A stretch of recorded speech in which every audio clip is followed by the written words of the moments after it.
আসসালামু আলাইকুম বন্ধুরা, একে কিচেন অ্যান্ড ব্লগে তোমাদের স্বাগতম। আজকে তোমাদের তৈরি করে দেখাবো ঝরঝরে চিকেন ভুনা খিচুড়ি। যারা নতুন রান্না শিখছো তারাও এই রেসিপি দেখে ঝরঝরে এরকম চিকেন ভুনা খিচুড়িটা তৈরি করে নিতে পারবে। ভিডিওর মধ্যে রয়েছে বিভিন্ন ধরনের টিপস, তো স্কিপ না করে সম্পূর্ণ ভিডিওর সাথেই থাকো।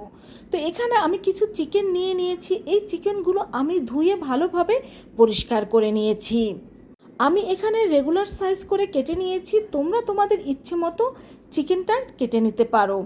এখন এর মধ্যে আমি দিয়ে দিচ্ছি 2 টেবিল চামচ পরিমাণ লেবুর রস। এখন এই লেবুর রসটা দিয়ে চিকেনটাকে মেখে আমি 10 মিনিটের জন্য রেখে দেব। যেহেতু এটা ব্রয়লার মুরগি, এই লেবুর রসটা দিয়ে মেখে রাখার কারণে এটা থেকে কোনো গন্ধ আসবে না। তো এখানে আমি নিয়ে নিচ্ছি মেজারমেন্ট কাপের হাফ কাপ পরিমাণ মুগের ডাল, আর নিয়ে নিচ্ছি হাফ কাপ পরিমাণ মুসুরের ডাল। আর এই মেজারমেন্ট কাপ অথবা যে কোনো কাপ দিয়ে কিন্তু তোমরা এই ডালটা মেপে নেওয়ার চেষ্টা করবে। আর এ কথাটা আমি কেন বলছি সেটা তোমরা ভিডিওর মধ্যেই দেখতে পাবে। তো প্রথমে আমি এই মুগের ডালটাকে ভালোভাবে একটু ভেজে নেব, তবে লক্ষ্য রাখবে যেন এই মুগের ডালটা ভাজতে গিয়ে পুড়ে না যায়। তো আমাদের ডালটা ভাজা হয়ে গিয়েছে, এখন এটাকে আমি নামিয়ে নেব। এখন এখানে আমি নিয়ে নিচ্ছি 3 কাপ পরিমাণ পোলাওয়ের চাল, আর এটাও কিন্তু আমি মেজারমেন্ট কাপ দিয়ে মেপে নিচ্ছি। তোমরাও এই চালটাকে মেজারমেন্ট কাপ বা যে কোনো কিছু দিয়ে মেপে নিতে পারো, এতে এই চালের মধ্যে কিন্তু পানির পরিমাণটা সঠিকভাবে দেওয়া যায়। এখন এই চালটাকে ধুয়ে আমি পানি ঝরতে দিয়ে দেব। তো চালটাকে ধুয়ে আমি পানি ঝরতে দিয়ে দিয়েছি। এখন একটা প্যানের মধ্যে তেল দিয়ে তার মধ্যে দিয়ে দিচ্ছি আমি হাফ কাপ পরিমাণে পেঁয়াজ কুচি। এখন এই পেঁয়াজ কুচিটাকে আমি ভেজে নেব, তবে এই পেঁয়াজ কুচিটাকে কিন্তু একেবারে আমি ব্রেস্তার মতো ভেজে নেব না, এটা হালকা গোল্ডেন ব্রাউন করে ভেজে নেব। এখন এর মধ্যে আমি দিয়ে দিচ্ছি এখানে গোটা গরম মশলা। এই গরম মশলাটাকে আমি পেঁয়াজের সাথে 1 থেকে 2 মিনিট ভেজে নিচ্ছি। আর এখন দিয়ে দিচ্ছি মশলা কষানোর জন্য সামান্য পানি। আর একে একে মশলাগুলো দিয়ে দিচ্ছি 1 টেবিল চামচ পেঁয়াজ বাটা, 1.5 টেবিল চামচ পরিমাণ রসুন বাটা ও 1.5 টেবিল চামচ পরিমাণ আদা বাটা।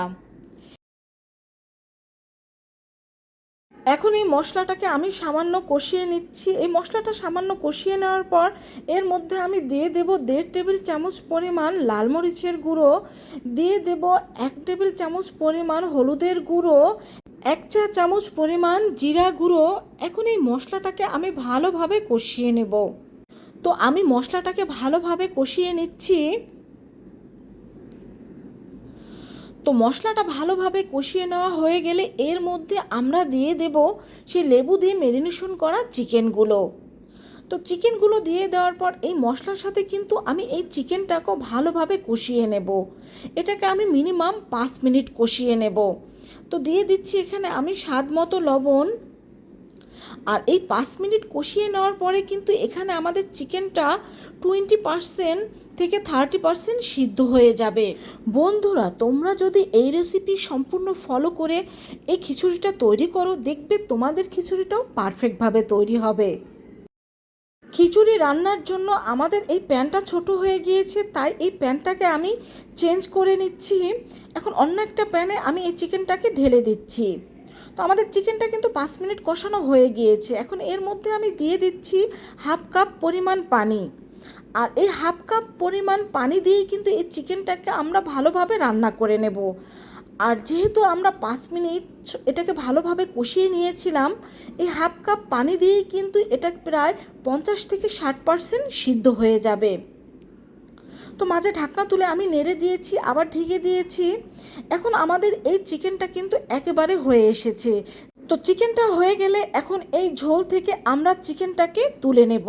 বন্ধুরা, ভিডিওটি স্কিপ না করে সম্পূর্ণ ভিডিওটির সাথেই থেকো, কারণ এর মধ্যে অনেকগুলো টিপস রয়েছে যেটা তোমাদের পারফেক্ট খিচুড়ি তৈরি করতে সাহায্য করবে। এখন এখানে আমি আর একটা প্যান নিয়ে নিয়েছি। এখন এই প্যানের মধ্যে আমি গরম পানি দেব। প্রথমে আমি 3 কাপ পোলাও চালের জন্য এখানে আমি 6 কাপ পরিমাণ পানি দিয়ে দেব। আর হাফ কাপ মুগের ডালের জন্য দিয়ে দেব 1 কাপ পরিমাণ পানি। আর হাফ কাপ মসুরের ডালের জন্য দিয়ে দেব 1 কাপ পরিমাণ পানি। মোট কথা এখানে আমি খিচুড়ির জন্য 8 কাপ পানি ব্যবহার করেছি। তোমরাও কিন্তু এই মেজারমেন্ট কাপটা ফলো করবে, কারণ তোমরা যেটা দিয়ে এই চাল ডালটা মেপে নেবে সেটা দিয়েই পানিটা দিবে। তো ভাজা মুগের ডালটাকে আমি এখন পানি দিয়ে ধুয়ে নেব, আর এটাকে ধুয়ে পরিষ্কার করে আমি 10 মিনিটের জন্য এটাকে ভিজিয়ে রেখে দেব। তো ডালটাকে ধুয়ে আমি 10 মিনিট ভিজিয়ে রেখে দিচ্ছি। এখন চলে যাচ্ছি চুলায়। আমাদের চিকেনটা রান্না করার যে ঝোলটা ছিল সেটার মধ্যে আমি পানি ঝরিয়ে রাখা পোলাও চালটাকে দিয়ে দিয়েছি। এখন এই পোলাও চালটাকে আমি এই ঝোলের সাথে ভালোভাবে একটু ভেজে নেব। পোলাও পারফেক্ট ও ঝরঝরের জন্য কিন্তু এই স্টেপটা অবশ্যই ফলো করতে হবে। তো এখন আমরা এখানে মুগের ডালটা দিয়ে দিচ্ছি, আর এই মুগের ডালটা দিয়ে দেওয়ার পরও কিন্তু এটাকে আমি 2-3 মিনিট ভেজে নেব। তবে মুসুরের ডালটা কিন্তু আমরা এখন ব্যবহার করব না, কারণ মুসুরের ডালটা কিন্তু মুগের ডালের চাইতে অনেকটা বেশি নরম প্রকৃতির হয়ে থাকে, তাই এটাকে আমরা পরে ব্যবহার করব। তো এর মধ্যে আমি এখন দিয়ে দিচ্ছি স্বাদ মতো লবণ। তো লবণটা দিয়ে দেওয়ার পর আমি 1-2 মিনিট এটাকে ভেজে নিচ্ছি। তারপরে এর মধ্যে আমরা দিয়ে দিচ্ছি সেই রান্না করা চিকেনগুলো। এখন আমাদের পানিটাও গরম হয়ে গিয়েছে, দেখতেই পাচ্ছ। এখন এই গরম পানিটা এর মধ্যে আমি দিয়ে দেব। আর এখানে কিন্তু অবশ্যই গরম পানিটা ব্যবহার করবে, আর অবশ্যই মেজারমেন্ট কাপটা ফলো করে এই পানিটা ব্যবহার করবে। মানে তোমরা যেই কাপ বা যে কোনো কিছু মেপে এই চাল ডালটা নেবে সেই অনুযায়ী এখানে পানিটা ব্যবহার করবে। তো এটাকে ঢেকে দিয়েছিলাম, ঢেকে দেওয়ার পরে ঢাকনা তুলে আবার সামান্য হাতে একটু নেড়ে দিচ্ছি। আর এটা ভালোভাবে বলক চলে আসলে এর মধ্যে আমরা মসুরের ডালটা দিয়ে দেব। তো এখন আমরা এই মসুরের ডালটাকে ভালোভাবে ধুয়ে এর মধ্যে দিয়ে দেব। আর বন্ধুরা, তোমরা যারা হোটেলের বা রেস্টুরেন্টের পোলাও চাল দিয়ে চিকেন ভুনা খিচুড়িটা খেয়েছো তারা নিশ্চয়ই দেখেছো যে এখানে কিন্তু ডালগুলো আস্ত আস্ত থাকে, তবে সেটা কিন্তু অবশ্যই ভালোভাবে সিদ্ধ থাকে। তো আমার খিচুড়িটা কিন্তু আমি সেভাবেই তৈরি করে নিয়েছি। এটা সিদ্ধ হবে কিন্তু কিছুটা আস্ত আস্ত থাকবে। তো ডালটা দিয়ে দেওয়ার পর আমি আবার এটাকে ঢেকে দিচ্ছি, আর পানিটা শুকিয়ে যাওয়া পর্যন্ত অপেক্ষা করছি। তো এখানে 90% পানিটা শুকিয়ে গিয়েছে। তো এটাকে এখন আমি হালকা হাতে ভালোভাবে একটু নেড়ে দিচ্ছি। তো এটাকে নেড়ে দেওয়ার পরে এখন একটা ঢাকনা দিয়ে আমি এটাকে ঢেকে দেব। আর এখন চুলার হিট একেবারে লো হিটে রেখে এটাকে আমি 5 মিনিটের জন্য চুলায় রেখে দেব। তো ফিরে আসলাম এখানে আমি 5 মিনিট পরে এখন দেখতেই পাচ্ছ আমাদের খিচুড়িটা কিন্তু একেবারে পারফেক্টভাবে তৈরি হয়ে গিয়েছে। বন্ধুরা, হোটেল বা রেস্টুরেন্টের এরকম ভুনা খিচুড়ি কিন্তু আমরা প্রত্যেকেই পছন্দ করে থাকি, তবে অনেকেই দেখা যায় আমরা তৈরি করতে পারি না। তো আশা করছি এই রেসিপিটি ফলো করে এখন থেকে তোমরাও এটাকে পারফেক্টভাবে তৈরি করতে পারবে। তো এটাকে আরও অনেক বেশি টেস্টি করার জন্য আমি দিয়ে দেব 2 টেবিল চামচ পরিমাণ ঘি।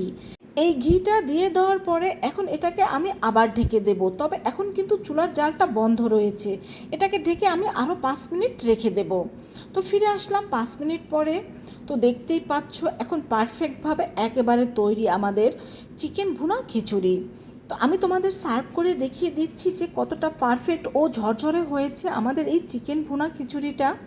তো আশা করছি এই রেসিপিটা ফলো করে এবং এই রেসিপির মধ্যে যতগুলো টিপস রয়েছে সবগুলো ফলো করে তোমরা এরকম পারফেক্টভাবে ভুনা খিচুড়িটা তৈরি করে নিতে পারবে।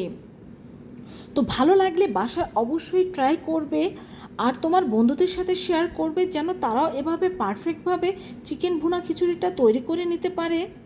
সবাই আমাকে বেশি বেশি সাপোর্ট করবে যেন সামনে এগিয়ে যেতে পারি। খোদা হাফেজ।